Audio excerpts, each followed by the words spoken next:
Free. Free. Free. Free. Will a candidate win the White House by offering us the most free stuff? Collect up to $500 a month. Never before have so many promised to spend so much. We need to go tenfold. We took care of the military like it's never been taken care of before. We have got to pass a Medicare for all single-payer system. How can you even keep track of their proposed spending? $400 million in new science and technology. No one I know has even tried to track their promises. So we did. Here's the tally. We added up each candidate's proposed spending. We limit our count to the top 5 in the election bidding. We break it down issue by issue, starting with education. Triple the amount of money we spend for Title I schools. Joe Biden's off to a fast start. Universal pre-K. Free community college. Plus, he doubled the number of psychologists, counselors, and social workers in schools. $78 billion total. But that's much less than what Kamala Harris would spend. Giving the American family all that they need. Harris would also make community college free, but she'd add on 4-year public college and increase government's investment in child care dramatically and give the average public school teacher a $13,000 raise. Her total more than doubles Biden's. Free college for low and middle income students. Mayor Buttigieg rarely says what his plans would cost, but he at least proposes less than Harris. You ought to be able to refinance your student debt. He also wants the feds to give teachers more money. Assuming his plans like Harris's, that's a total of $87 billion. We can make it work for everyone. Elizabeth Warren would spend much more. You'll be debt-free. Some students will be, that is, but you'll be deeper in debt if Warren gets her way. She would forgive most existing student debt, make public colleges tuition-free, and she wants a universal child care and early learning act. She's in first place so far. Eliminate student debt. But Bernie Sanders would spend even more. He'd forgive all student debt. We must make public colleges and universities tuition-free. We're up to $220 billion per year.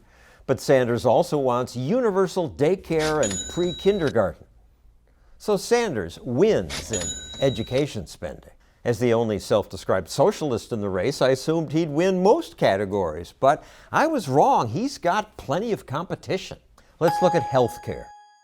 You cannot let people who are sick, no matter where they come from, no matter what their status, go uncovered. Joe Biden would spend $49 billion to have the government provide a public option like Medicare. Buttigieg has the same plan. I would call it Medicare for all who want it. All the Democrats also want to give Medicare to people who came here illegally.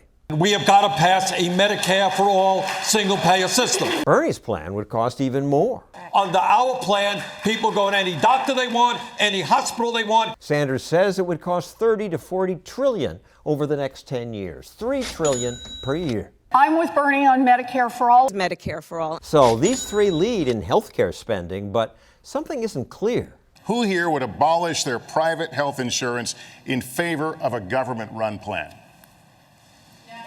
All right. The three biggest spenders also support banning private insurance, unless they don't. Harris co-sponsored Sanders' bill, which bans it. But then in The View, she said she would not ban private insurance. And private insurance also, because that's what I have. Supplemental private insurance. Yes. Then in the debates, she raised her hand to say she would. After the debate, she again said she would not. I support the Green New Deal. And how much will they spend on climate change? I support a Green New Deal. All the candidates, except Biden, say they support AOC's Green New Deal so they can pretend to be doing something about climate change. Republicans say Green New Deal would cost $93 trillion. But we'll go with the lowest estimate we could find. An economist who likes the idea claims it'll cost $500 billion a year. New science and technology. Biden would spend less, but still a lot. I would immediately insist that we, in fact, build 500,000 recharging stations. Some candidates would spend almost as much increasing welfare benefits. For every family that is making less than $100,000 a year, they will receive a tax credit that they can collect up to $500 a month. In addition to a tax credit, Harris also would have the government pay your rent if it's more than 30% of your income. And she'd increase food stamps for kids. Warren would do that too, and make an historic investment in housing. Buttigieg wants affordable housing, but gave no specifics. I'll assume his plans like Warren's. Senator Sanders wants to increase food stamps, expand Social Security benefits, and guarantee everyone a government job. So far, Joe Biden has not proposed new welfare spending. So Senator Harris wins this round easily. Working families need support and need to be lifted up. I've been counting up the Democrats' plans, but the incumbent hasn't been very responsible either.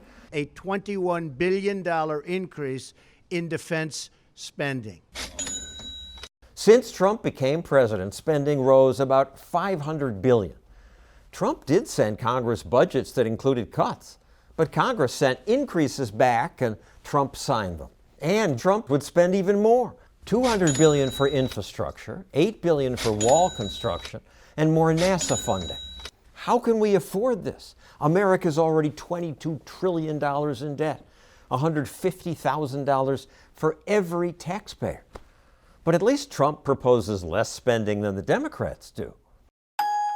Finally, we added a grab bag category because 3 of our candidates have even more proposals. Harris wants to give $100 billion to redlined communities. Buttigieg wants $2 billion to expand national service. But Warren has the most planned. She'd require the government to buy American-made product. They have to be manufactured right here in the United States of America. She'd also expand the destructive Export-Import Bank, give debt relief to Puerto Rico, spend more on the opioid problem, and give $2 billion a year to apprenticeship programs. In total, we counted 50 spending proposals. We tried to include all of them and figure out the costs, but please, in the comment section below, tell us what we got wrong. Until then, President Trump has the lowest spending proposals. Biden's not that much worse. Buttigieg would double Biden's spending increases, and Elizabeth Warren would spend 5 times more. Sanders is even worse, but even the socialist was edged out by Kamala Harris. I guess that means she's the winner of Free Stuff 2020. No matter who wins, since all the candidates want to spend more, you taxpayers are the losers.